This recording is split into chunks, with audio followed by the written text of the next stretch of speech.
A young woman steps out of a flea market on a chilly January afternoon, angry after a fight with her boyfriend, and vanishes into thin air. No witness, no goodbye, just silence. But what if her story didn't end there? What if, hidden away in a small California home, she endured unspeakable torment before being erased forever? This is the haunting story of Marie Elizabeth Spannhake, the missing girl many believe became the first victim of the infamous girl in a box kidnappers. January 31st, 1976. 19-year-old Marie Spannhake, known as Liz to her friends, had only recently moved from Cleveland, Ohio to Chico, California. She wanted a fresh start, a new life with her fiancé, John Pruth.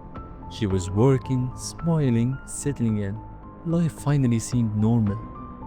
But that afternoon, while browsing the Chico flea market, an argument broke out between Mary and John. Angry and upset, she stormed out, choosing to walk home alone through unfamiliar streets. It was the last time anyone ever saw her alive. When Mary failed to return, John waited. A day passed, then another. Concern turned into fear. He finally filed a missing persons report. Police investigated, questioning John first, as boyfriends and husbands usually are their first suspects. Some suggested Mary had wanted to leave him. Others whispered about John's rumored drug use. But John denied harming her. He passed a polygraph test. Investigators had no leads. Mary's suitcase, clothes, and even her toothbrush remained untouched in their apartment. It was as if she had simply vanished into thin air. For years, nothing. No body, no witnesses, no answers. Marie Spannhake became just another face on a missing poster, until 8 years later, when a woman walked into a police station with a story so horrifying it would change everything. Her name was Janice, married at 16 to Cameron Hooker, a man obsessed with bondage and torture. He wanted control, absolute submission. Janice told police she'd allowed him to take a girl who couldn't say no, someone he could use to satisfy his twisted fantasies. That girl became Colleen Stain, the infamous girl in a box kidnapped in 1977, imprisoned for 7 years inside a coffin-like wooden box beneath their bed. But Janice revealed something even darker. Colleen wasn't there first. According to Janice, on January 31st, 1976, just hours after her fight with John, she and Cameron spotted Mary walking home alone. They offered her a ride, but when Janice went to open the door to let her out, Cameron grabbed Mary and dragged her back inside. They shoved a homemade box over her head, heavy, soundproof, designed to strip away her senses. Terrified, disoriented, Mary was taken to their home, where Cameron suspended her by the wrists in the basement. When she screamed, Cameron tried to silence her forever by cutting her vocal cords.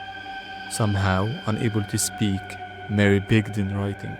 She wrote, "I'll give you anything you want if you let me go."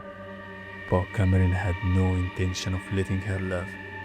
Janice said he shot her with a bullet gun, then strangled her to death.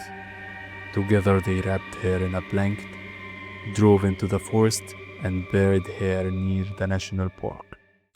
Colleen Stain, their next victim, would later recall something chilling. In the Hooker's home, she often saw a photo of another young woman, a school-style portrait. She remembered that face.